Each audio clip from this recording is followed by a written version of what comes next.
আধুনিক জীবনযাপনের অনুষঙ্গ নেই, এতটা দুর্গম যে কোথাও পৌঁছাতে হাঁটতে হয় 2 থেকে 3 দিন। এমনকি ঈদের দিনেও দেশের সার্বভৌমত্ব রক্ষায় গহীন পার্বত্য অঞ্চলে ক্লান্তহীন দায়িত্বে বর্ডার গার্ড বাংলাদেশের সদস্যরা। শুভেচ্ছা বিনিময়ে সেখানে হাজির হয়েছেন বাহিনী প্রধান মেজর জেনারেল শাফিনুল ইসলাম।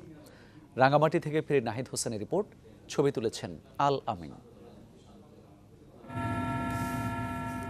বিশেষণহীন পার্থিব সৌন্দর্য পরতে পরতে, প্রকৃতি যেন চিত্রকরের নিপুণ তুলির ক্যানভাস।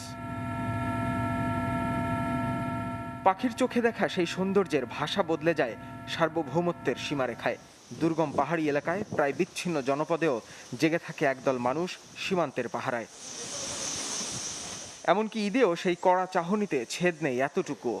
স্বজন পরিবার থেকে শত মাইল দূরে, সীমিত বিদ্যুৎ, পানি, মোবাইল নেটওয়ার্ক এই আসে এই যায়, কেবল বিশেষ কায়দায় মেলে সংযোগ। পরিবারের কাছে যাওয়ার কসরত চলে দায়িত্বের ফুসরতে।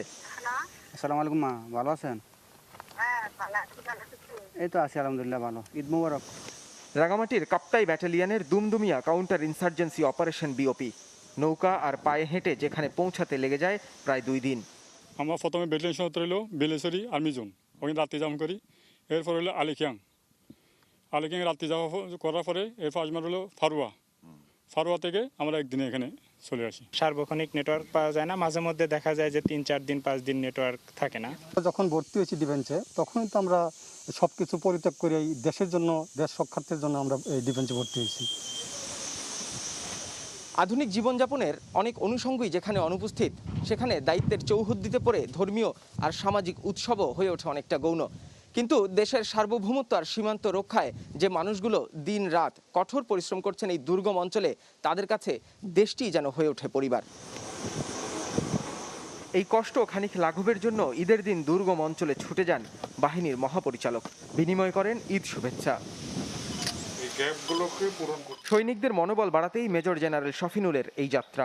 এই যে দুর্গম অঞ্চলে যে আমার সৈনিকরা এখানে থাকে, আলাদাভাবে পরিবার পরিজন থেকে আলাদা, সেই জন্য এদেরকে উৎসাহ দেওয়ার জন্য মূলত আসা আর কি ঈদের সময়টা। বিজিবি প্রধান জানালেন, এই অঞ্চলের অরক্ষিত সীমান্তগুলো আরো সুরক্ষিত করার প্রকল্প চলমান।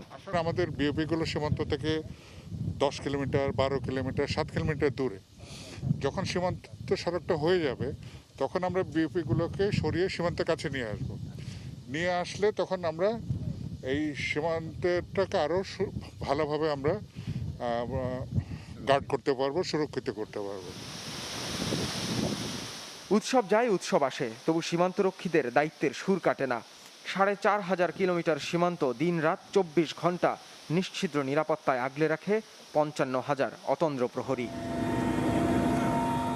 নাহিদ হোসেন, চ্যানেল 24, রাঙামাটি।